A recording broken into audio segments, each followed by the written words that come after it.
Hi, this is New York Citizen. In today's video, I want to show you an updated version of my workflow for summarizing and analyzing articles using ChatGPT and Craft. Let's get started. I decided to change the summarization and analysis workflow. And the first thing I decided to change is how I'm organizing the actual articles inside Craft.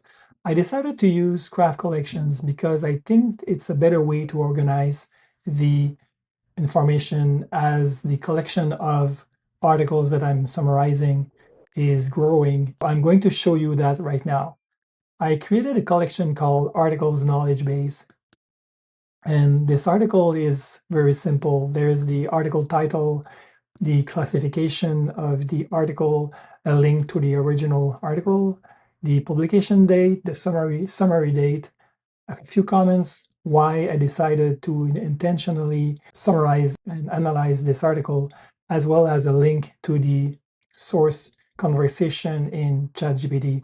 It's a very simple collection, and I think it offers a great way to organize and filter my content simply by using the classification field. That's the first tweak that I made. Instead of having all those articles inside a folder like that, all those articles are inside of this collection. The other thing that I want to tell you about is I decided not to use a relationship field inside this collection.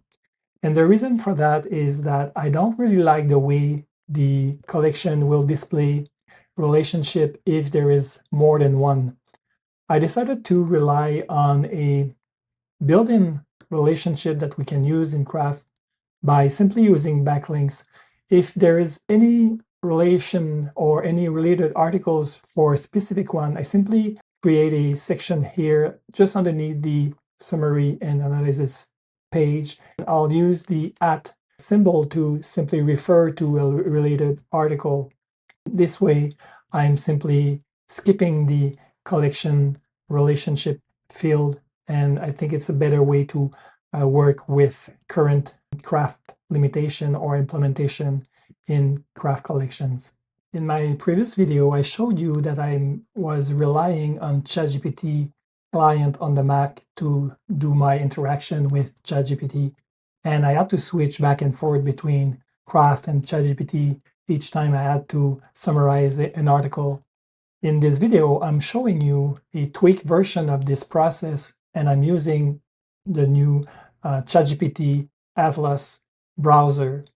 And the reason for that is very simple, is because ChatGPT now is kind of embedded inside the browser itself. And the browser itself is based on Chromium. So it's really similar to other browsers that we see these days that are implementing some AI features. This video is not about reviewing the browser itself, but how to use it if I want to summarize my article with it and then go back in Craft and how I'm adding this information in Craft. What you're seeing right now is Atlas open with two articles. One is about a review of the M5 iPad Pro from 6 Scholars, and the other one is a survey that was run in some community to find out how often people were upgrading their iPhone. Very typical articles that are very good for summarization because they are pretty lengthy. There's a lot of text, and what I want from those articles is simply the facts and the takeaways. And for that, it's very good to use ChatGPT or any generative AI tools for summarization. That's the two articles that I'm going to summarize. And I'll show you how first that I need to save those articles in my Craft space. I simply click on the extension here. I select a few tags. Since this is a review of iPad, select the iPad tag, also review tag. Then I make sure that I select the destination, which is this folder here. Save the page. I'm not going to open the document yet. And then I'm going to simply prompt ChatGPT with this prompt here that you already saw in a previous video. And I'm going to simply ask ChatGPT for the summarization. The first portion of this summary is a brief summary, followed by a structured one where there is a context, some highlights regarding the hardware, performance, design, and experience. It's the perfect use case for summarization. Reviews it's very, very good for that. And then there's a few takeaways, a selection of possible quotes if I want to link to that article and write about it. That's the actual summarization, and it's pretty nice. With this summary, I simply copy summary, switch to craft this document, and then paste the actual summary there. I can remove the last portion of this because I don't really want to use this follow-up question. Now the tricky part is to put that together into the collection. Right now, we cannot take this document and drag it inside the collection to insert a new collection item. We first need to drag the document here at the bottom outside the collection, and then I can move the document inside the collection. But before doing that, I'm going to click the document and insert the summary itself right there underneath the tags section. I'll click the block here because I want to make sure they use the right formatting so that this header is all together. As you can see, there's the summary there. Go back to the article or the collection here, and then I can simply move the document inside the collection here and continue with classification. So this is about Apple tech, and this is a review. Next up, I can simply click here to paste the link to the article. I'll go back to my browser, click the place here where I have the link, come back here, paste the link in this field. The publication date is October 21. Set that to October 21. That's the previous month. And then I'll also click here. The summarization is done today, November 1st. And I could enter simply a comment why this review is useful. Now I want to do some cleanup in my collection because I have a few articles related to the M5 iPad Pro, and I want to change a few things. The first thing is that in this just save article, I want to change the category classification. I'll remove the Apple one because it's not about really Apple, but it's about technology, and it's a review of the iPad, the M5 iPad, to make that all the same and more consistent. The other thing is that I would like to make some relations between those articles. There's no easy way to do that in Craft. Sadly, I have to go there in the first article, and then I want to insert a place here. It's not really a page, it's more like body here. I'll select related articles, make that a header at M5 iPad Pro. That's the limitation. The first thing is this window here is very small, so it's hard to distinguish different articles with similar title. And the other thing is when I insert articles inside a collection, the location where this article resides is seen here, but since the window is small, it's hard to distinguish. I'm going to try that and use this article for a relation. And then another one, M5 iPad. There's this one. Those are two articles that are related to the same subject.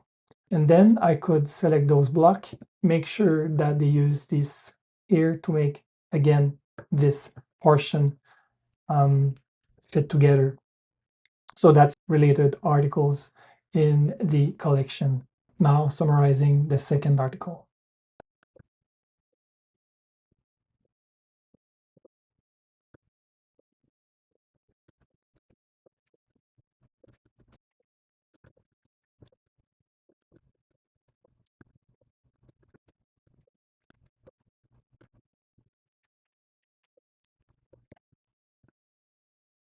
So that was fast, and as you can understand, this is the same process for each article.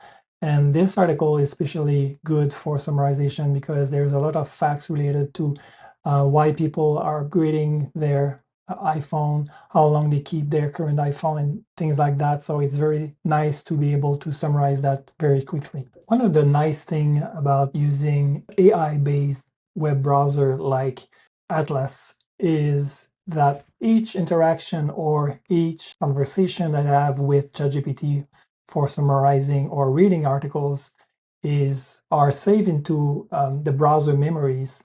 At some point, I can ask a question like, summarize my readings of the day related to Apple, and then it will create a nice summary of each articles that I processed, as well as a key idea section for each of those article. And then there's a thematic threads at the end of the summary, which is nice to have.